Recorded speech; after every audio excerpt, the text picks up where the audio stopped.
Evangelho de Jesus, segundo João capítulo 3, a partir do verso 16. João 3,16 é uma palavra bem conhecida, não vou estender muito, né? Hoje é mais culto de ensino, uma sementinha aí sendo plantada em nosso coração nesta noite, para que a gente possa levar o resto da semana. Glória a Deus. Esperamos vamos achar.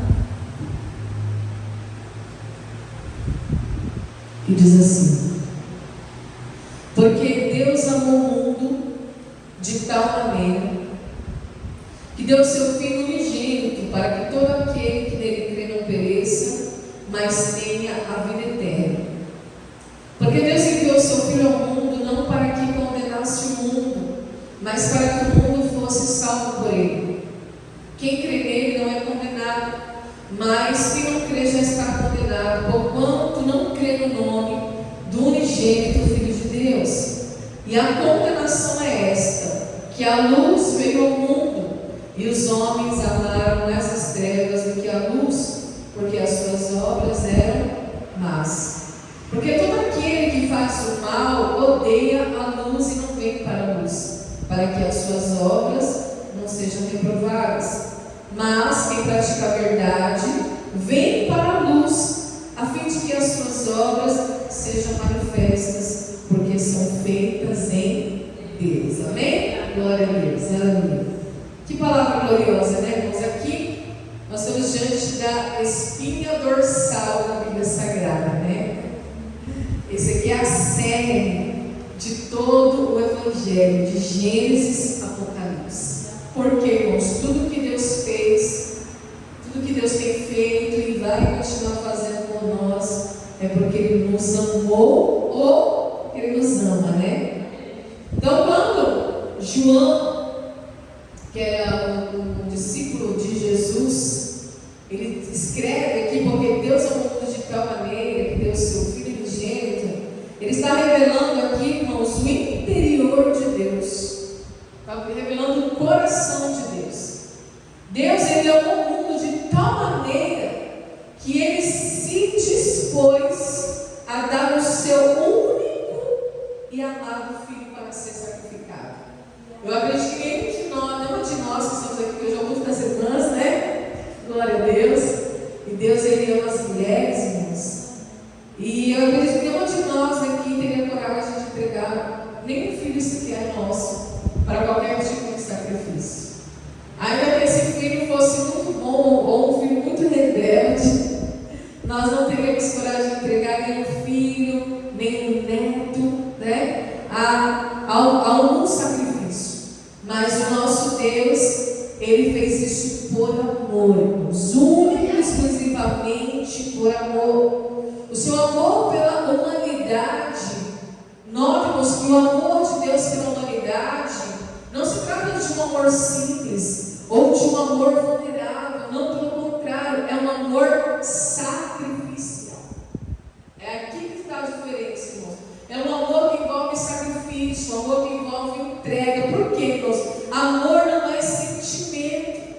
Não é só o fato de eu falar eu te amo, eu amo sua vida, eu amo você. Não, irmãos. Amor é atitude.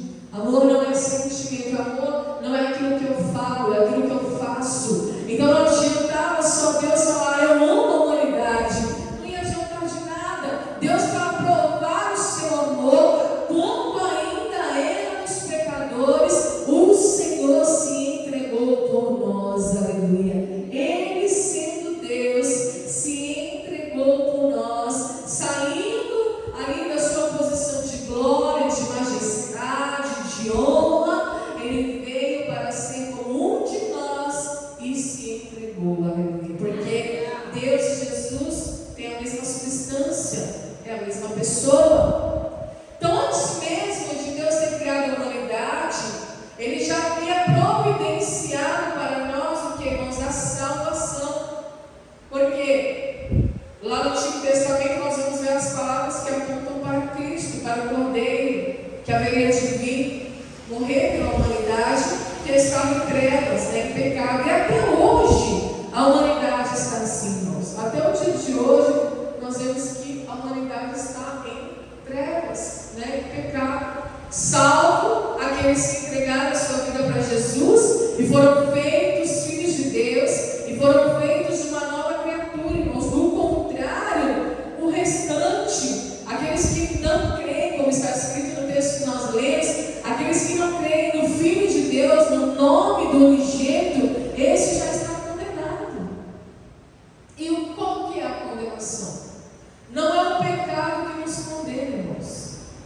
O que nos condena é a incredulidade, sabia?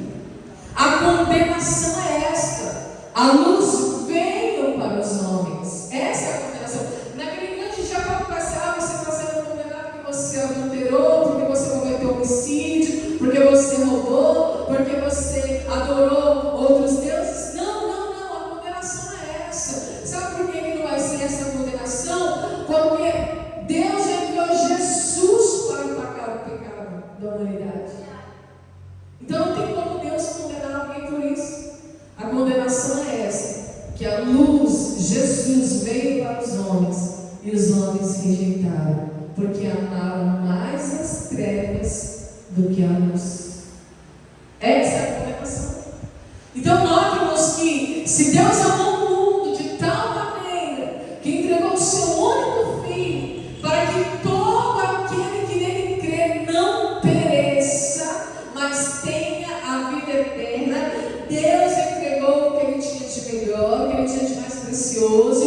O seu amor é um amor sacrificial. Aí Ele deseja o quê? Que nós amemos Cristo, que nós amemos a luz. Só que os homens amaram mais as trevas do que a luz. Então é aquilo que a gente ama, é o que vai nos condenar. Sabia? É o que a gente ama que vai nos condenar. É isso que nos condena. O que eu amo. Ele sabe o que a gente ama. Ele sabe o que motiva o nosso coração, irmãos. Ele sabe o que verdadeiramente, irmãos, motiva o nosso coração. E a Bíblia diz, irmãos, que nós não temos que amar de boca, nós não temos que amar de palavras, mas nós temos que amar em ações, em atitude, em fé, em obediência. Glória a Deus. Nós estamos aqui com a igreja aberta, aqui nesse ponto. Já temos, acho que você vai fazer uns 7 anos, não, 6 anos nesse ponto aqui. E a gente já passou por vários processos como igreja. E é normal, irmãos, é normal passar. A igreja, irmãos, que ministra a palavra da verdade, irmão, sabe? A igreja que prega a palavra de confronto, de transformação, de mudança, essa igreja é uma igreja que passa por processos, mas é uma igreja vitoriosa. E se nós não amássemos a Deus, nós não teríamos existido, né? Porque todo o cenário, ele vem para que a gente desista. Mas quando a gente ama de verdade, quando o amor é sincero, quando o amor é verdadeiro, a gente permanece, é igual casamento, não é? Porque nós estamos casados com Jesus. Nós somos a noiva de Cristo. Nós temos um compromisso com Cristo, com Jesus, com o noivo. Nosso compromisso não é com o homem, nosso compromisso é com Cristo. Então, o casamento vai chegar ainda, né? As bodas do Cordeiro, como está escrito lá no livro do Apocalipse. Então, o casamento, quando a gente olha para a figura do casamento, nós vemos que é assim também.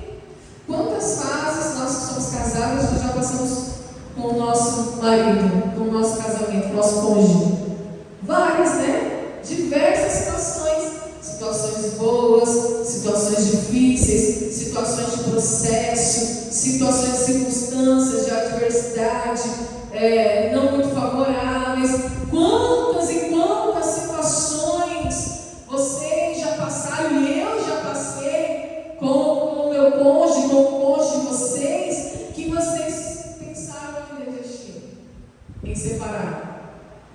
Não é verdade? Quantas? Comigo também, né? Eu sou pastor e a gente passa até o dia que é ser humano. Então, irmãos, mas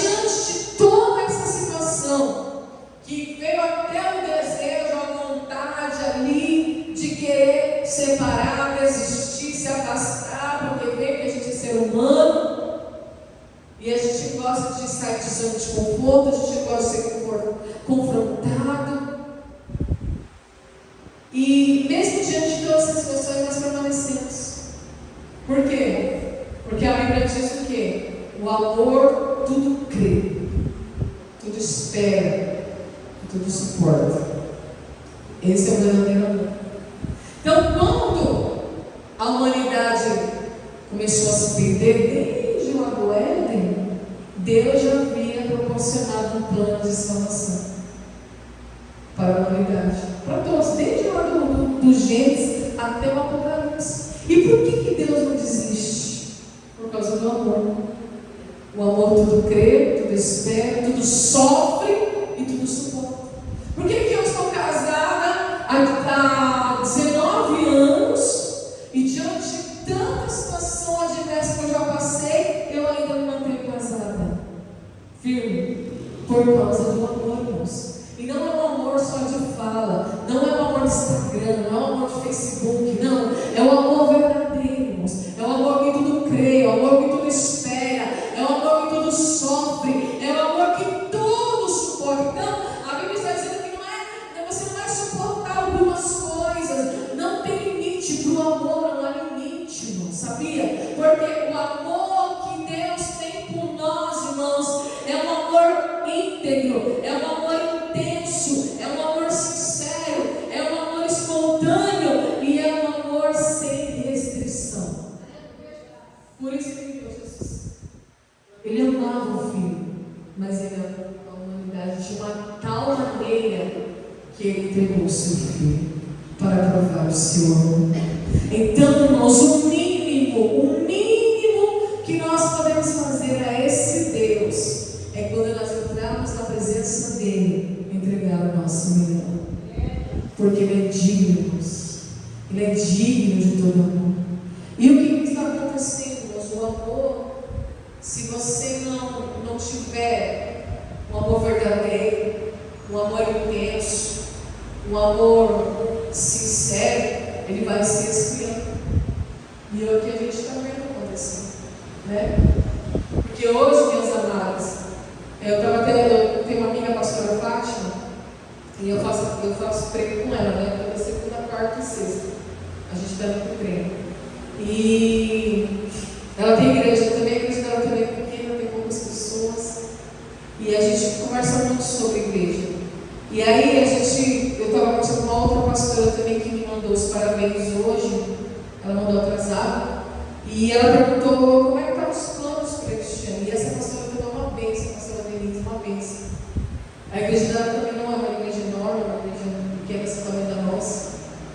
E a gente estava conversando e ela falou uma coisa que é interessante, mas que o povo hoje está buscando entretenimento. Já parou para pensar?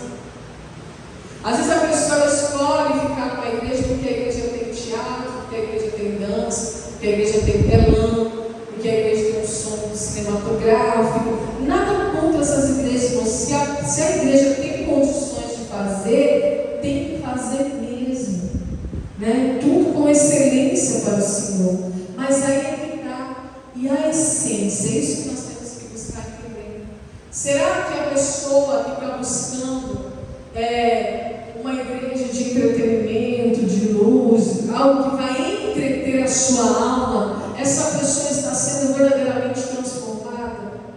Será que verdadeiramente essa pessoa está tendo um entendimento claro dessa palavra, do que é o verdadeiro amor? Porque, irmãos, o verdadeiro amor, ele é um amor sofredor. Ele é um amor sofredor. Por que eu falo amor sofredor? Porque nós amamos de uma tal maneira que a gente abre mão das nossas próprias convicções, das nossas próprias razões em detrimento do bem-estar do próximo. É isso. Só que o amor, irmãos, ele vem dessa maneira. O que a Bíblia diz? Lá em 1 Coríntios 13, o apóstolo Paulo escreveu: ainda que eu falasse a língua dos anjos ou a língua dos homens, se não tiver amor, não adianta. Ele fala assim: ainda que eu entregasse meu corpo para ser queimado, se não tiver amor, de nada adianta. Ainda, ele fala, dá muitos exemplos.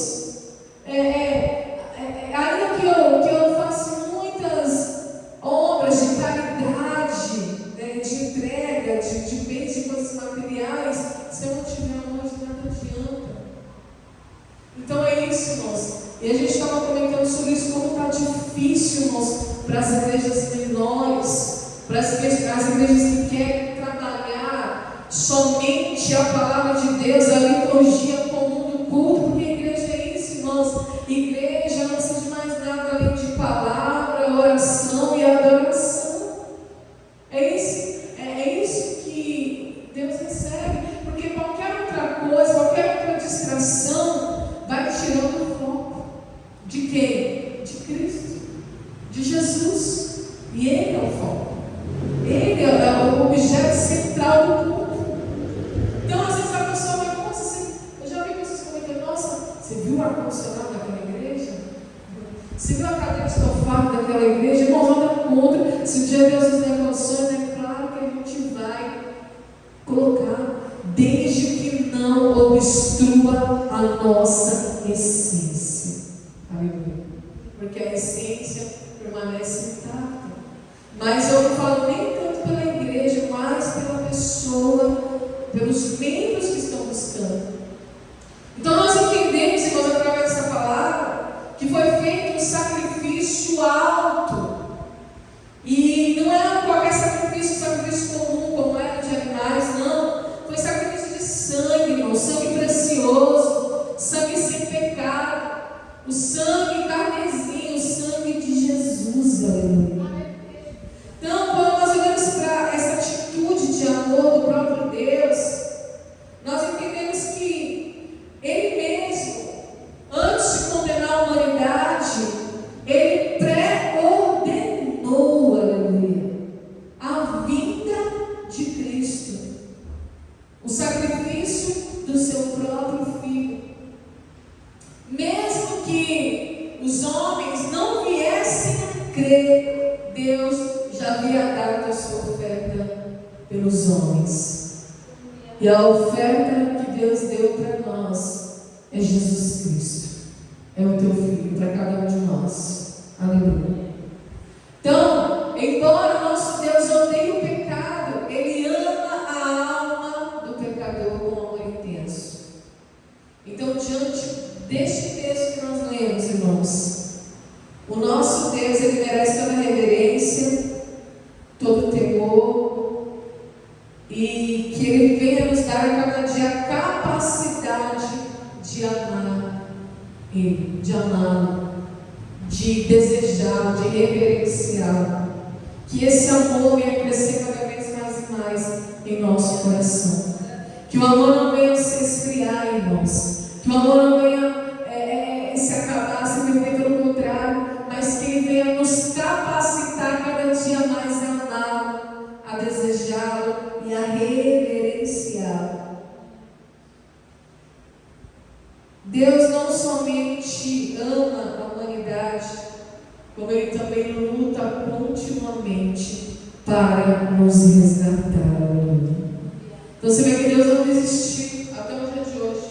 Deus permanece o mesmo Deus, ontem, hoje e eternamente. Você vê que Deus não desistiu, porque se Deus tivesse desistido da humanidade, Ele já teria enviado fogo, Ele já teria enviado algo para destruir. Se Ele fizer assim, Ele destrói a humanidade. Mas por que Ele destrói? Por causa de Jesus. Porque teve um santo inocente que morreu em nosso lugar. Aí que a gente vive o juízo parcial de Deus, o caos, a calamidade, as pestes, as doenças que Deus permite para que se faça o juízo parcial, porque a misericórdia triunfa sobre o juízo. Aleluia. Então, por causa de Cristo, irmãos, nós estamos aqui. E aí ele fala assim: para que todo aquele que nele crê não pereça, mas tenha vida eterna. O sacrifício de Jesus logo iria se concretizar não apenas em prol de Israel, mas também de todos os povos sem exceção. Mas para que o povo tome posse da vida eterna, é necessário crer plenamente em Jesus, o Messias. Precisa ter uma entrega de corpo, alma e espírito, e em absoluta submissão de fé. Então, aqueles que rejeitam a oferta perfeita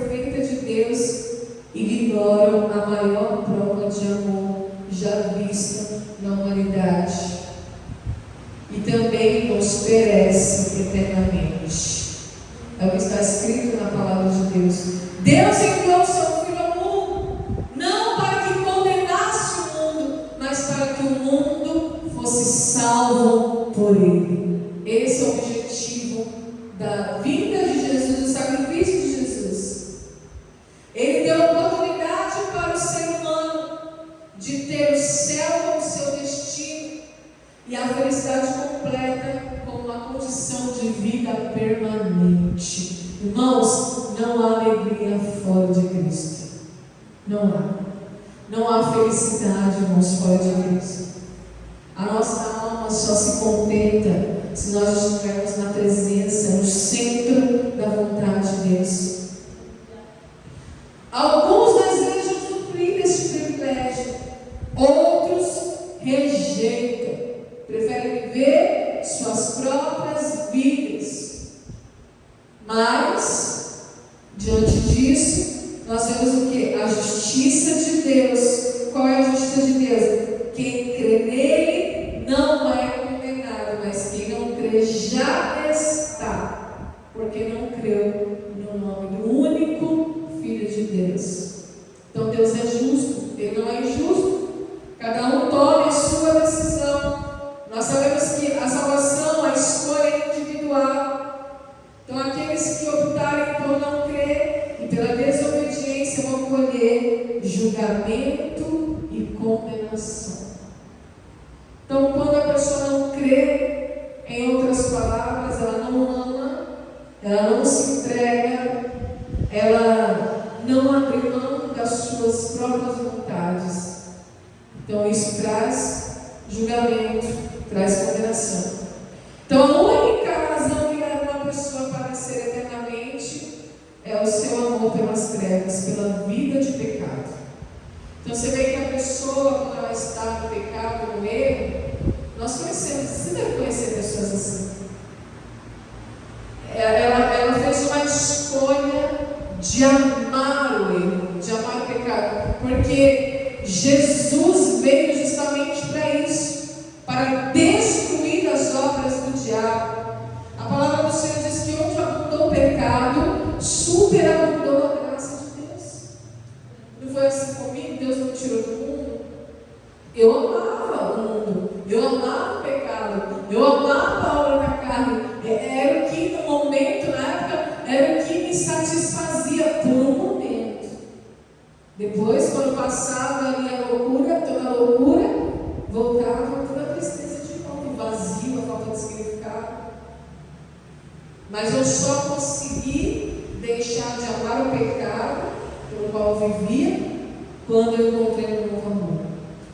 Aleluia. E esse amor substituiu, entrou a luz, irmãos. Eu estava nas trevas, eu estava nas drogas, na prostituição, no crime.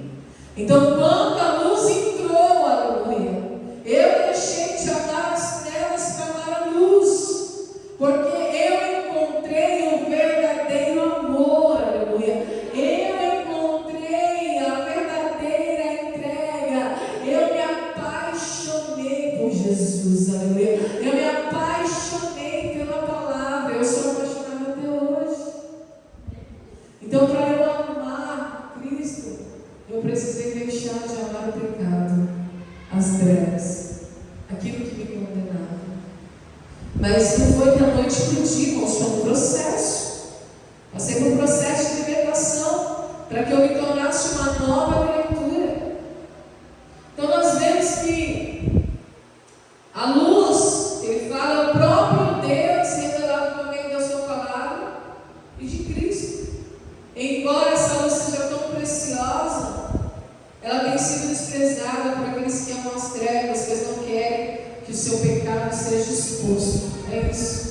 Quando a luz entrou, quando eu conheci a luz, eu enxerguei o meu pecado, porque eu estava em trevas, eu estava escrito, então pecado, errado, mas não tinha o entendimento claro. Não tinha a revelação da palavra. Eu não tinha luz no meu entendimento, irmãos. Para mim, aquela vida que eu vivia era a vida normal, de todo ser humano. Beber, fumar, usar drogas, prostituir, fazer coisa errada. Para mim era isso, mas quando a luz veio, ela voltou, ela mostrou, ela clareou as minhas trevas. Então eu pude enxergar como eu estava em grandes trevas.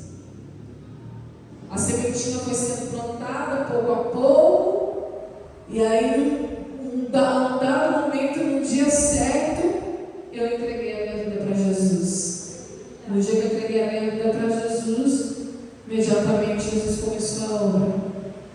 Então, irmãos, a luz ela veio aos homens, mas cabe a nós amar mais a luz do que as trevas. Quando a luz veio para mim e mostrou como eu estava em trevas, o meu pecado, o que eu fiz? Eu abandonei as trevas e corri para a luz. E fiz uma escolha, porque amor, além de não ser sentimento, além de ser atitude, além de ser uma conduta, uma atitude, amor também é decisão, é escolha. Então eu decidi, irmãos, eu tomei uma decisão, eu decidi amar a luz, eu decidi amar Jesus, aleluia. Então quando você se decide, o resto Deus faz, o resto o Espírito Santo faz. Mas por que as pessoas não vêm para a luz? Para que as suas obras não sejam reprovadas. Você pode ver, você convida a pessoa para vir para o culto, a pessoa, você sabe que a pessoa está com erro. Ela dá desculpa, não é? Por que ela dá desculpa? Porque ela sabe que ela está no erro, apesar de não ter tido a revelação da luz, ela tem essa, eu tinha essa consciência, mas ela não tinha a consciência de condenação, de morte. É isso que a luz revela, irmãos, condenação e morte. A Bíblia diz que o salário do pecado é a morte. Então a morte, ela vem cobrar o seu salário. Ela vem cobrar. Se Jesus não entrar, irmãos, na nossa vida, vai ter cobrança de salário. Porque o pecado, ele produz salário. Ele produz o que é uma recompensa. Então a pessoa pega. Eu pecava, estava no erro. Então a morte ia vir me cobrar o salário desse trabalho que eu estava dando a ela. Mas Jesus entrou primeiro, Jesus chegou. E quando ele chega, a morte tem que recuar. A morte bate em retirada, a condenação, o mal, o adversário, ele perde. Por isso que nós temos que entregar. Eu todo dia, nas minhas orações, eu entrego minha vida para Jesus. Todo dia. Eu falo, Senhor, eu me entrego a minha vida a Ti. Eu aceito, Senhor, todo dia. Porque eu sei de onde Deus me tirou, irmãos. Eu sei. Eu sei do charco de lodo, de lama, de trevas, de escuridão que Ele arrancou. E se Ele não tivesse me arrancado de lá, nem aniversário eu tinha feito. Eu já tinha ido há muito tempo. Mas Ele teve misericórdia. Aleluia. Então eles não vêm porque eles não querem que as suas obras sejam reprovadas. Porque todo aquele que faz o mal odeia a luz e não vem para a luz para que as suas obras não sejam reprovadas. Então, está aí o entendimento. Por que o pecador, aquele que ama o pecado, existe a diferença. Nós somos de natureza pecaminosa, mas nós não amamos o pecado. Nós não queremos que o pecado habite em nós, domine a nossa vida. O pecado, ele não tem mais domínio sobre nós. Tem a presença porque nós estamos no mundo contaminado, caído, corrompido, mas não tem mais o domínio. Então a pessoa, quando ela não vem para a luz, ela não quer ouvir a palavra, ela não dá crédito à pregação, você já sabe o motivo. Ela não tem pecado, acabou, não tem. Não é porque a pessoa está fraca, sabe? Ai, tadinha dela, está fraquinha. Vamos orar por ela. Lembra para João, eu vou ler para vocês para encerrar. Está escrito que a gente não deve orar porque está em pecado de morte, sabia? O que é estar em pecado de morte? Quando a pessoa no pecado não se arrepende, não quer sair dele. Isso é pecado de morte. Porque não há arrependimento. Então não tem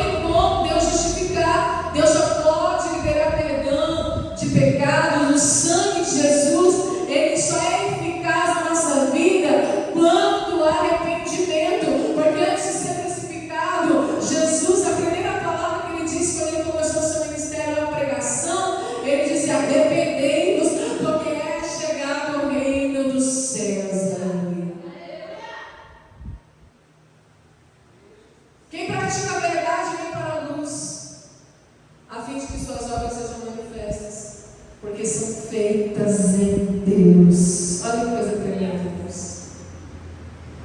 E aqui no livro de 1 João, lá no final, o outro João, o mesmo João, mas aqui nas epístolas, cartas. Vou ler para a gente encerrar.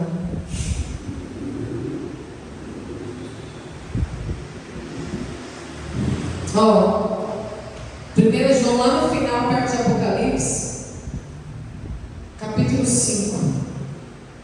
Eu vou ler e a gente encerra.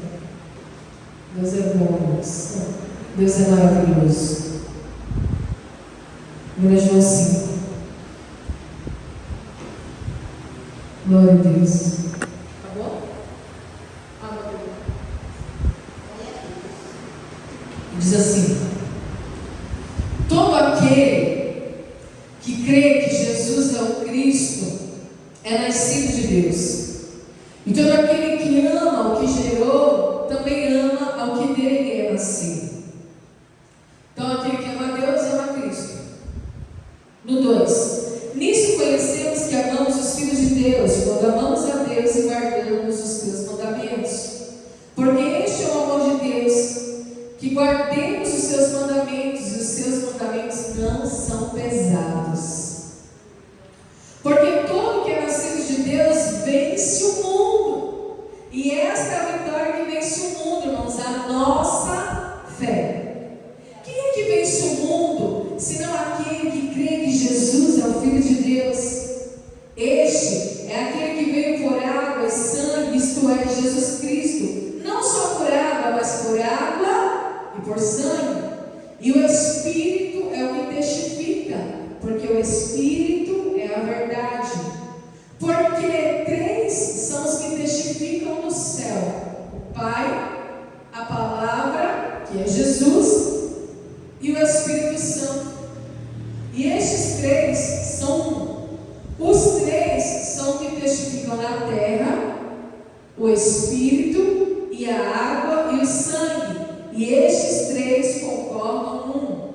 Se recebemos o testemunho dos homens, o testemunho de Deus é maior, porque o testemunho de Deus é este, que de seu Filho testificou, porque ele entregou Jesus, e Jesus ele veio da água, do batismo, e também do batismo do que, irmãos? Do sangue, porque ele se entregou e veio ter o seu sangue. Por isso que a Bíblia diz que ele veio da água e do sangue.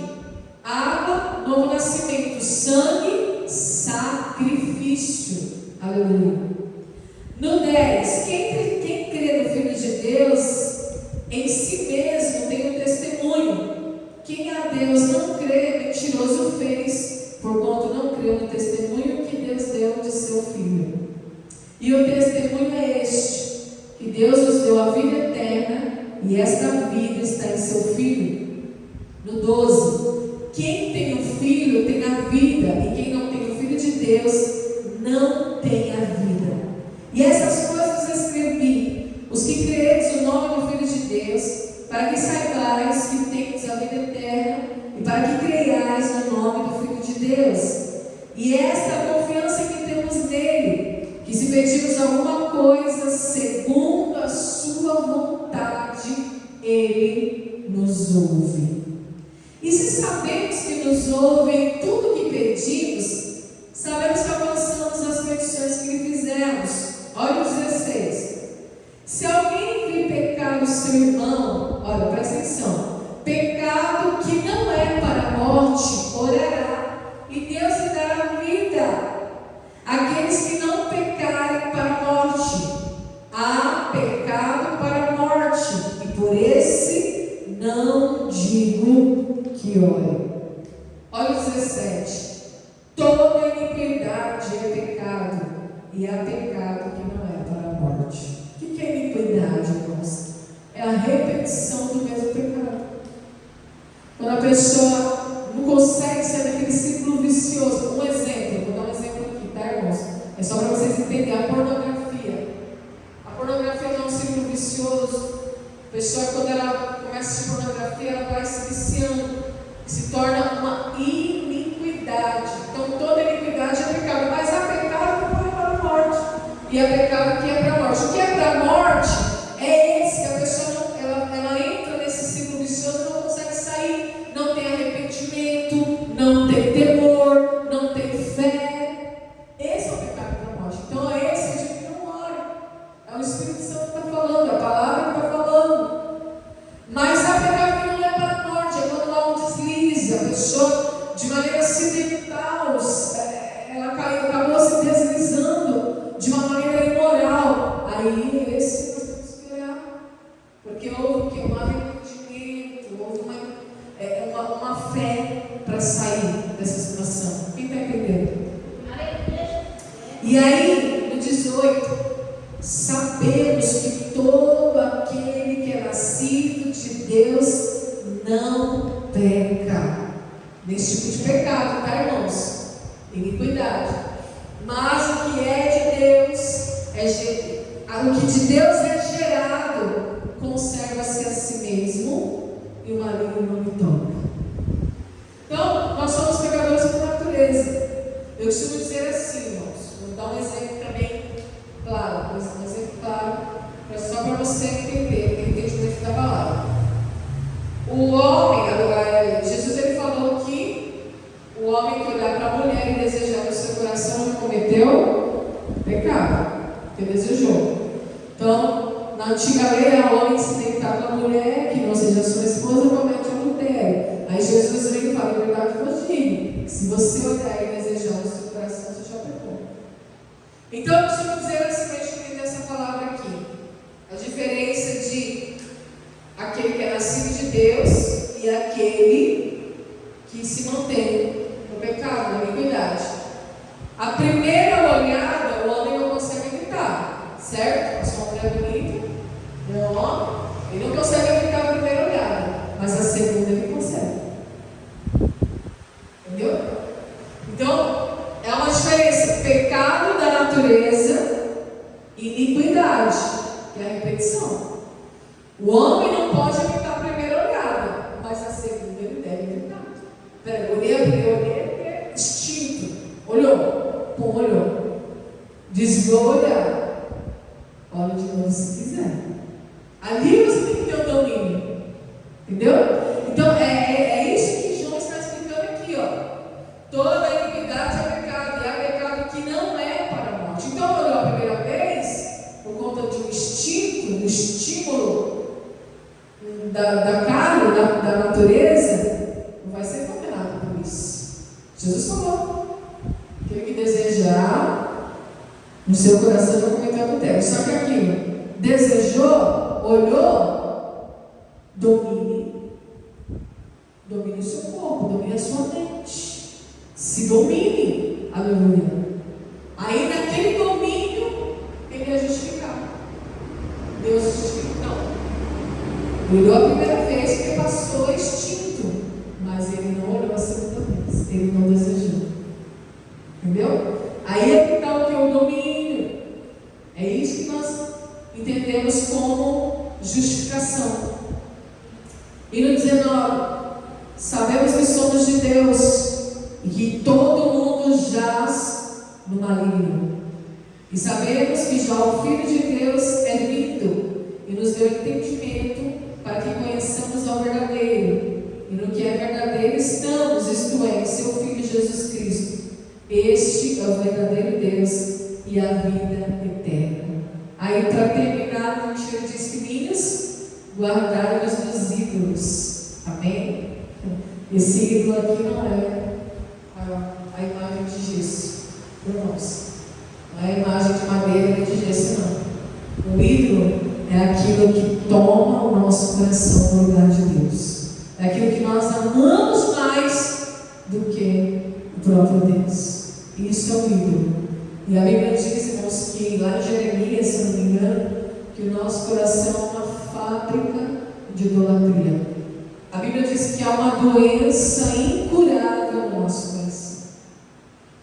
Incurável. A Bíblia chama de doença incurável. Somente o amor pode trocar, mudar. Então, Deus, o que precisa fazer? Ele precisa trocar o coração. Ele tira o coração de pedra e coloca o coração de carne. Aleluia. Amém? Vamos encerrarmos? Pode encerrar isso aí. Glória a Deus. Vamos colocar a tese.